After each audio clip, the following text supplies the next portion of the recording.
بسم الله الرحمن الرحيم. الحمد لله رب العالمين، والصلاة والسلام على سيد الأنبياء والمرسلين وعلى آله الطيبين الطاهرين وأصحابه الأكرمين أجمعين، أما بعد.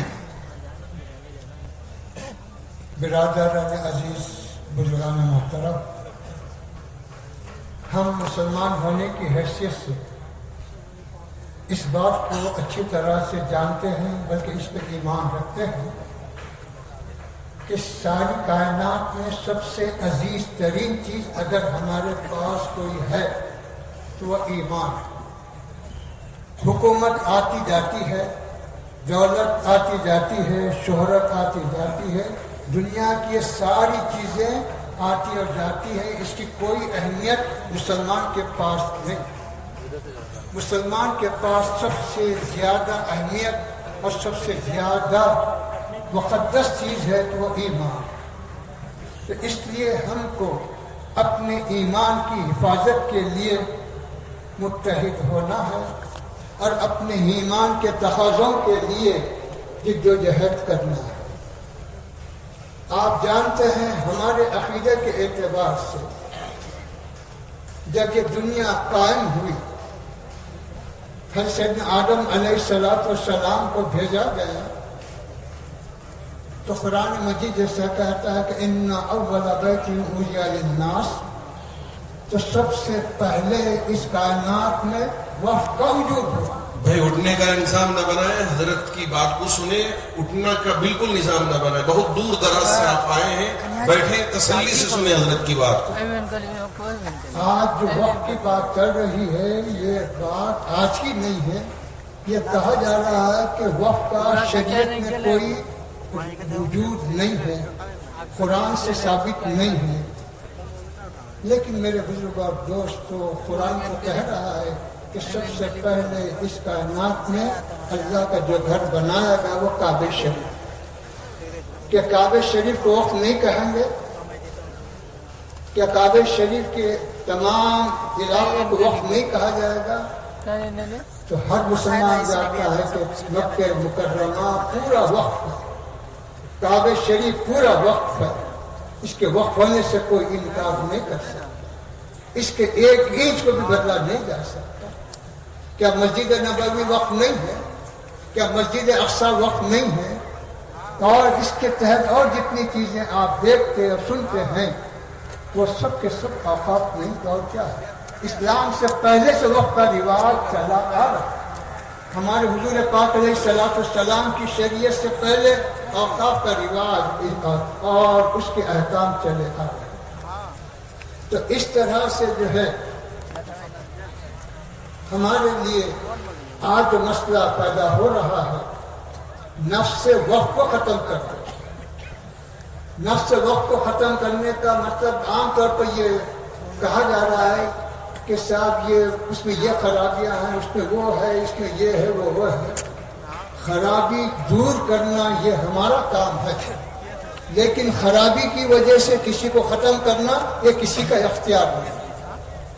کیا کسی مجرم کو اس کے جرم کی وجہ سے، اس کے خطا کی وجہ سے، جبکہ اس کا جرم قابل قتل نہ ہو، تو کیا قتل کی سزا دی جا سکتی ہے؟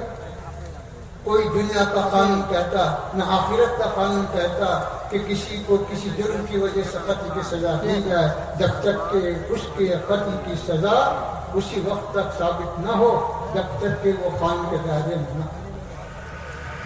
خرابیاں اور خرابیوں کو اچھال کر، بدعنوانیوں کو اچھال کر، اس کو بہانہ بنا کر نفس سے شے کو ختم نہیں کیا جا سکتا۔ اگر یہی رواج رہا تو پھر کل آج جیسا یہ رواج چل رہا ہے کہ صاحب عورتوں کو جو ہے ابھارا جا رہا ہے کہ تم بھی مسجد میں جا کر مردوں کے برابر کھڑے رہنے کا حق مانگو۔ اس کا مطلب یہ ہے کہ چند جب خریدوں کو بھیجا جائے گا اور اس کے بعد مسجد کو ایک فساد کی جگہ بنا دیا جائے گا اور کہا جائے گا کہ یہاں پر فساد ہو رہا ہے لہذا اس کو بند کر دیا۔ اسی طرح مدارس کو جو ہے نشانہ بنایا جا رہا ہے کہ کچھ زرخرید لوگوں کو بھیجا جائے اور کچھ نئے قسم کی شرارتیں کی جائیں، پھر اس کے بعد الزام لگایا جائے کہ یہاں پر بھی کچھ شر و فساد کی جو ہے سازشیں ہو رہی ہیں لہذا اس کو بھی بند کر دیا۔ تو آخر یہ چیز کہاں رکے گی، کیسے رکے گی اور اس کا علاج کیا ہے؟ اس وقت اگر ہم آپس میں بڑھتے رہیں، آپس میں گروہ بندیوں کا شکار ہوتے رہیں، تو یاد رکھو کہ ہم جزیات کو الجھ کر اپنی حقیقت کو کھو رہے ہیں اور ہم اصلی مقصد کو چھوڑ رہے ہیں اور اصلی مقصد سے دور ہو رہے ہیں۔ پہلے ایمان ہے، اسلام ہے، تو پھر نماز ہے، روزہ ہے، زکوٰۃ ہے، حج ہے، مسجد ہے، مدرسہ ہے، سب کچھ ہے۔ اگر ایمان ہی نہیں، اسلام ہی نہیں، تو پھر یہ ساری چیزیں تمہارے پاس آئیں گی کیسے؟ تو اس طرح سے میرے دوستو، وقف کو ختم کرنے کا مطلب یہ ہے کہ جب مسجد کی حیثیت وقف کی نہیں رہے گی بلکہ یہ ذاتی جائیداد کی بن جائے گی، کسی جماعت کی جائیداد بن جائے گی، تو پھر اس کو آسانی سے ہڑپ کرنا، ختم کرنا آسان ہے۔ پہلے وقف کو ختم کرو، اس کے بعد مساجد پر آسانی سے قبضہ کرو، یہی پلان ہے اور یہی منصوبہ ہے وقف کو ختم کرنے کا۔ وقف کو ختم، یہ عمارت کچھ ہو جائے، وہ 2 عمارتیں ختم ہو جائے، اس سے کوئی مسلمانوں کا کوئی نقصان نہیں ہوتا، غلط کام ضرور ہے، لیکن اس کا اصل مقصد جو ہے مساجد پر قبضہ کرنا، مساجد کی حیثیت کو متاثر کرنا اور ان کے جو منصوبے ہیں اس کو پورا کرنا ہے۔ اور اسی طرح مدارس کے بارے میں بھی یہی پلان اور یہی منصوبے ہیں۔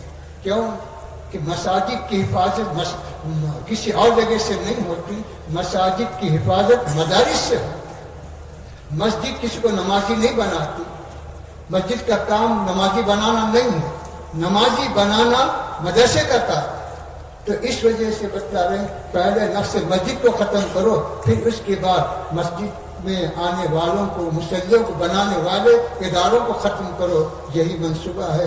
اسی مقصد کے لیے مسلم پرسنل لا بورڈ مشترکہ طور پر باوجود ہے کہ ہم میں بعض مسائل میں اختلاف رائے بھی ہے، لیکن ان تمام چیزوں کو چھوڑ کر ہمیں متحدہ مشترکہ جد و جہد کرنی ہے اصل مقصد کی حفاظت کے لیے، ایمان کی اور شریعت کی حفاظت کے لیے۔ میں سب کو جو ہے اس اتحاد پر مبارکباد دیتا ہوں اور امید رکھتا ہوں کہ ہماری یہ کوشش یہیں پر ختم نہیں ہوگی بلکہ آگے اور استحکام کے ساتھ بڑھے گی۔ صلی اللہ تعالی علی خیر خلقہ و نور عرشہ وعلی آلہ الطیبین و اصحابہ الاکرمین اجمعین یا ارحم الراحمین۔